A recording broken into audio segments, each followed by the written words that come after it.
and you get to wear a fabulous nose clip. Yay! I hear that's really in this season. From odd-looking breathing machines to underwater weighing. You gained a pound. I gained a pound? Yep. The folks over at Memorial Hermann Ironman Institute are helping athletes take their game to the next level. Kim, what was that last pace at? 8-minute pace. For the past 3 years, I have been running the Houston Marathon in hopes of qualifying for the Boston Marathon. I broke 4 hours for the first time last year with a time of 3 hours, 56 minutes, and 47 seconds. But it was 11 minutes shy of my ultimate goal. And like so many runners, I'm beginning to wonder if I can hit 3:45. You've got to train hard if that's the hardest part. That's why I decided to find out what my body can really do. First up, they're going to measure my resting metabolic rate. What it does is it measures the oxygen that you breathe in and the carbon dioxide that you breathe out, and takes that ratio and feeds it into some formulas. Those formulas will determine how many calories I will burn both at rest and combined with other testing when I'm running. We'll talk about the results later. Next up, most women's nightmare, the scale and body fat percentage. But this scale, you actually want to weigh more. Let's take a big breath, curl up in a ball, go under and blow it out. This is the most accurate way of taking these measurements. The more body density you have, the more muscle you have. The more muscle, bone, fat-free mass, the more good parts. Up next, the treadmill. What we're going to do is every 3.5 minutes, we're going to make you go a little faster.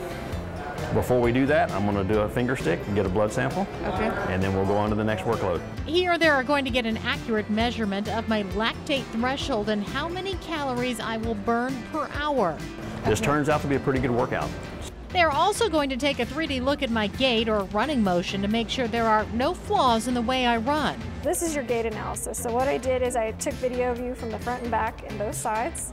And now we're going to look at it in slow motion and just see what's going on. After 40 minutes on the treadmill, my results are in. I would like to see your baseline lactate a little lower. In other words, I'd like to see it down in the 3 range, 2.5 range, and that's really a function of your aerobic energy system. To do this, I will have to start running a few days a week at a slower pace, but have at least 2 days a week I have to hit the track for speed workouts. Now that we know exactly where your lactate threshold is on a pace basis, we know which pace causes a rise in your lactate, we can better plan that training. As for my running motion, everything looks good. The only concern is that I run way up on my toes. I'd like to see that a little bit off the toe, a little bit more midfoot, and or just be really, really consistent with foam rolling, stretching those calves. The main concern came from dietitian Penny Wilson. She's a little concerned with my weight and body fat percentage, which is a little low, something actually not unusual in female endurance athletes.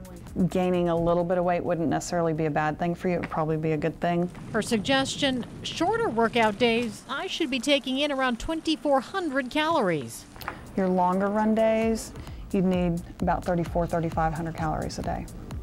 It's a lot of food. It's a lot of food. Bottom line, I need to put on a few pounds, get in some speed workouts, and really work on stretching and the dreaded foam roller if I want to hit my goal and head to Boston.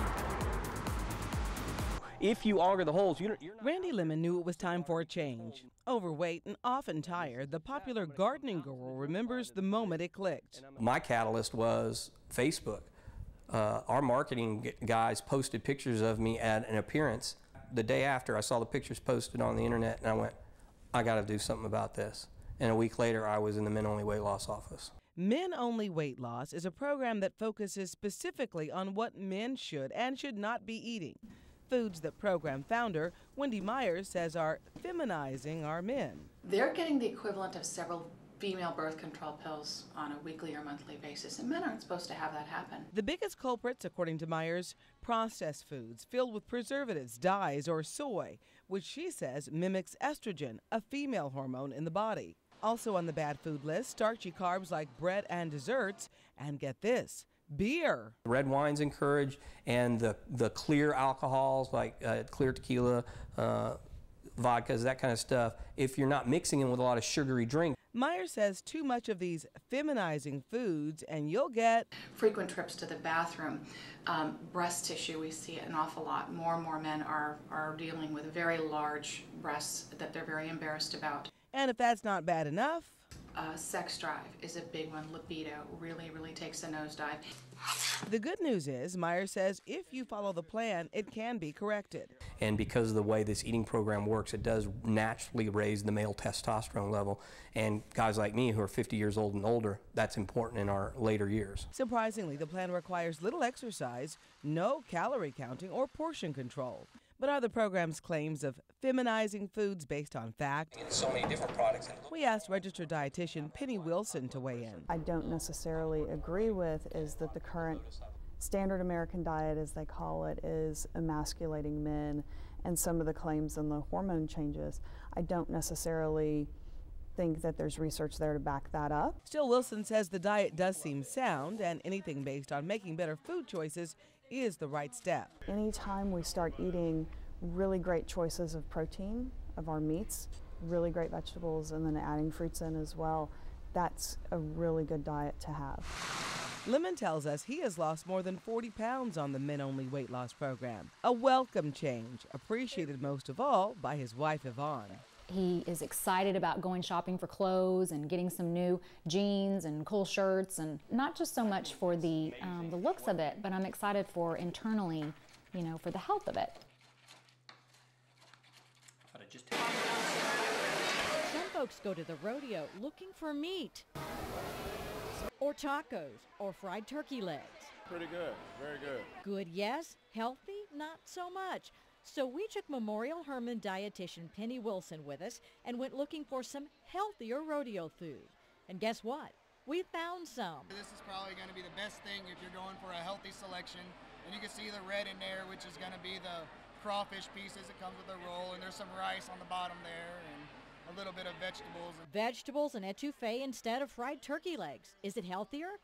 Penny says the turkey leg is probably going to run between 1,200 and 1,400 calories. The crawfish etouffee with the rice, the etouffee, and the roll, probably about 600 calories. So the etouffee probably is a better choice for you. 6 years ago, Tad's Bodacious Burrito began offering vegetarian taco salad and spinach and black bean burritos. The customer basically demands it.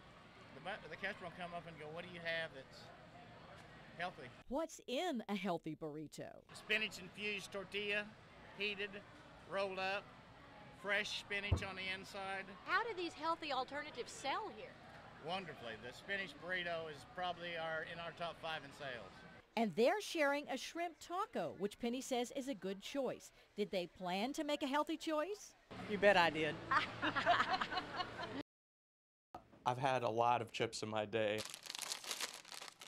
We've all eaten a lot of chips. That's because we crave carbs, especially carbs with a crunch. You just keep munching and munching. That crunch makes it hard to reduce carbs, but we found some alternatives to potato chips. Kale. Doesn't look like competition for potato chips, but it actually is. Memorial Hermann dietitian Penny Wilson says kale chips have more vitamins and about a third of the carbs. These look more like chips. So how do they taste?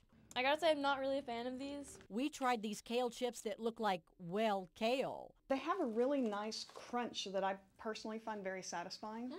I like them. So did our tasters. That's really good. Oh my goodness. To reduce pasta carbs, Wilson says make your own pasta out of cooked spaghetti squash. Scrape it, and you see it becomes like spaghetti. Is it good? It's pretty good by itself. So I'd probably try that at home. You reduce carbs and save 178 calories. Another suggestion, mashed cauliflower instead of mashed potatoes. Season it like you would mashed potatoes. You really can't tell the difference. Fewer carbs and 30 calories versus 200.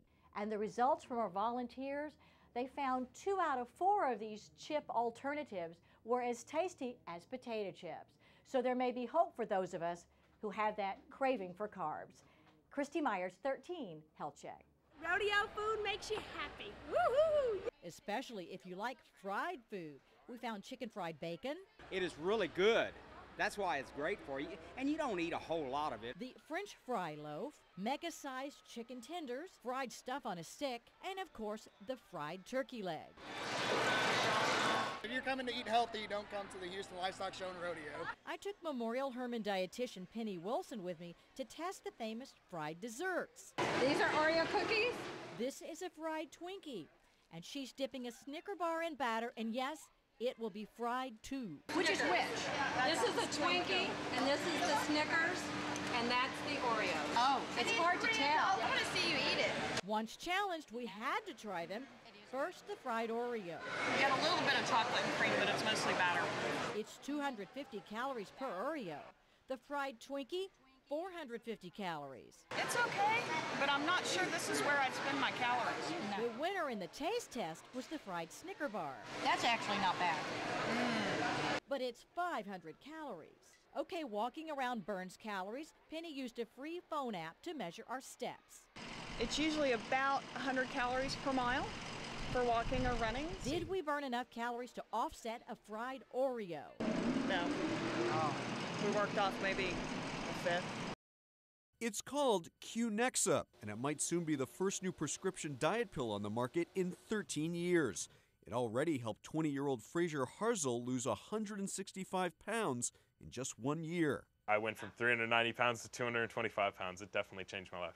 After being rejected 2 years ago, the drug cleared a major hurdle toward FDA approval yesterday when a group of medical experts overwhelmingly recommended the drug be brought to market, finding the significant weight loss benefits of Qnexa outweighed its potential risks. If approved, Qnexa would be the most potent medicine we would have on the market to treat obesity. The currently available drugs are not very effective. Still, those potential side effects are serious. They include increased heart rate, kidney stones, memory loss, and birth defects. The FDA has until April 17th to rule. I think one of the big things we're going to see is restrictions to keep it away from pregnant women because of the birth defects, to try and limit it to people who are truly obese. Studies have shown that Qnexa produced an average of about 10% loss of body weight in the first 2 years of use. It could be the silver bullet to the almost 1/3 of adults and 17% of children in the U.S. who are obese. Their options right now are limited. We go from Weight Watchers to bariatric surgery, and that leaves probably 65 million people who need a new option to address obesity. Still, the drug has its opponents. I think diet drugs really fall squarely in the category of it's too good to be true. The expert panel said it's still unclear if those side effects can lead to more serious cardiovascular problems, such as heart attacks. TJ Winnick, ABC News, New York.